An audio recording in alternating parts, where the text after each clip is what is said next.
Hello all, in this video we will see how to create a symbol in Kicad. So let us try to open the schematic, and we have seen in the previous video, right? To create a symbol we have to go here, and once you go here, so right now we are going to create the symbol in our custom library. So custom library we have created right in the previous video, projects underscore library, and then in this let us try to add new symbol. Okay, this we have seen already.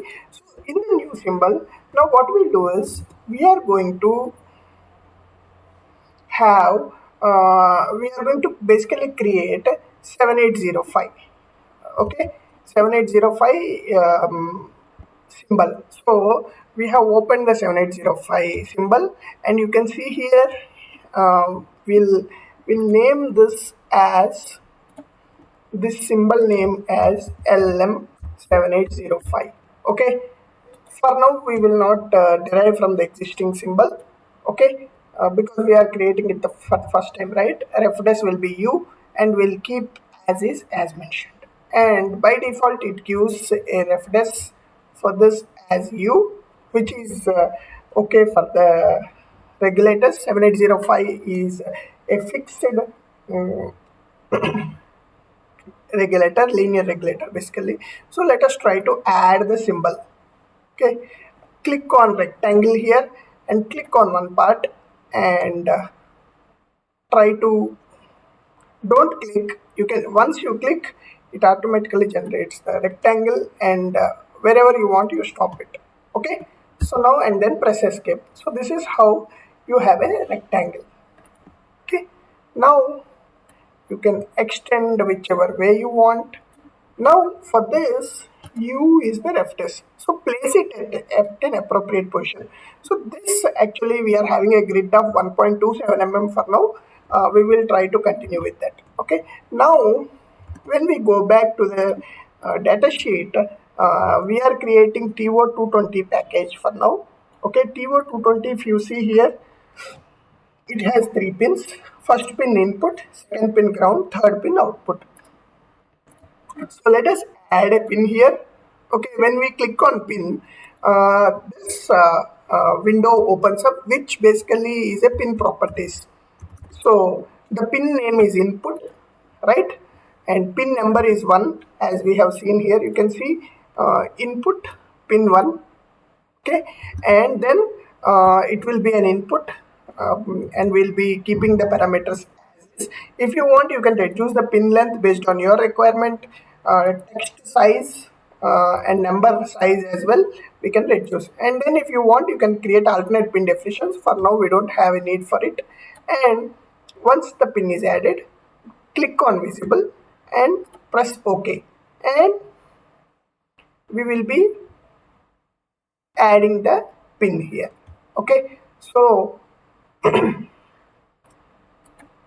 now if you see, the pin number actually must be at the input. So go, if you want to rotate this, click on it and press R. Okay, so this is how it will be. Escape and try to pull this as you require. Okay, you can also directly give dimensions. We are manually doing it. For a bigger symbols, you might have to give it manually. Let us put it at the center. You drag it outside. Okay, so this is how we have added the first pin.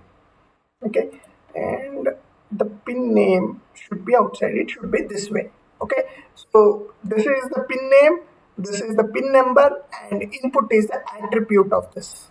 Okay, so if you see, these are the two parameters which are there. So in the, when you add to the schematic, you don't get this. Okay, the blue one, it doesn't appear, only the input and pin 1 appears. Now we'll go back to the symbol, and second pin is ground, third pin is output, right? Add one more pin. Second pin is ground, right? So you can have it as GND, or you can also write full name as per your requirement, but GND is what is commonly used. This is the second pin, and press OK. And generally, if you see in the data sheets or anything, the ground for these simple chips will be on the bottom side, so that we can connect to ground directly here. But most of the symbols, if you see, they don't prefer to have pins on the top and the bottom. It's only left and right, whether input or output. Okay, so we will not have it here, we will have it here.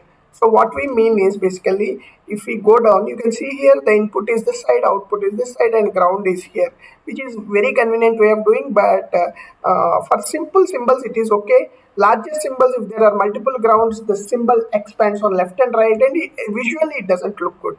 So we have to make it a practice of having it on the right or left based on your preference. Okay, so generally when we are creating symbols, the flow will be from input to output. Okay, this is how we'll prefer the flow. And now let us add the third pin, which will be output. Okay, and pin number 3, and press OK, and you'll have it here. Okay, so now the symbol is ready, but there are some properties that need to be added to this. So you can right click and also click on symbol properties, or you can click anywhere and double click, and the symbol properties opens up. Now refdesk is U and value. So what do we include in value field is generally the manufacturing part number of the chip. Now we have TO220 package of this 7805. So if you scroll down,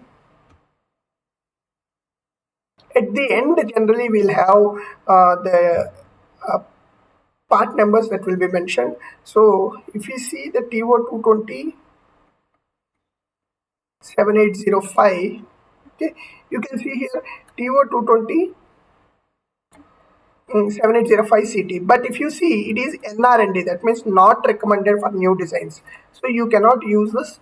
If you see here, this is TO220 and 7805 CT by NOPB. NOPB means no lead here. So this means this part is ROHS compliant. So the above part might not be ROHS compliant. That is why it is NRND. So we can take this. This is the orderable part number or manufacturing part number, which basically comes in our bill of material, and using which we will be ordering this part, a very important property. And then footprint, for now you ignore this, we will create footprint in the next videos. If you want, you can attach the data sheet as well. Now 7805 is the symbol name which we gave initially. And other than this, if you want to add any property, you can click on plus, add field, and name it accordingly and add properties. You can also delete. You can also change the sequence of this by clicking up and down. Okay, let us assume you add some 2-3 new properties and you want the data sheet at the end, so you can bring it down. And if we come down, we can see the symbol name is 7805. Description. If you go to the description, generally description make it very simple. So this is a fixed voltage regulator, which is a 5 volts fixed output, that's what we are using, and 1.5 amps current. So fixed regulator comma 1.5 amp, we can clearly mention fixed 5 volts comma 1.5 amp regulator. Okay, so we can make it very clear. And if you want to be much clearer, linear regulator, so you can add keywords whatever, in case if you want to help in search in the library later. And then now press OK. So once you press OK, whatever the name that we gave here appears here. If you feel this is too big, you can double click on this you can reduce the text size, like example 1 mm. You can reduce as per your requirement, but to make it constant, we will keep it 1.27 across all symbols for now. Okay, so we are going to make it visible and click OK. For now, we will have this symbol. So that means now we have the symbol created. Control S, and we can close this library window. We can go back to our schematic window, and when we click here, add a symbol. Okay, and we can also search by LM7805, which shows up in projects library. If you know the name, that is okay, or you can go to the projects, and once it appears, double click on this and it can be placed in the schematic. You can see here it is placed in the schematic, and you can route this by adding a wire. So we can see here on the right we have add a wire, and click on it and just try to add a wire. So this is how we can create a symbol in KiCad and add respective properties in KiCad.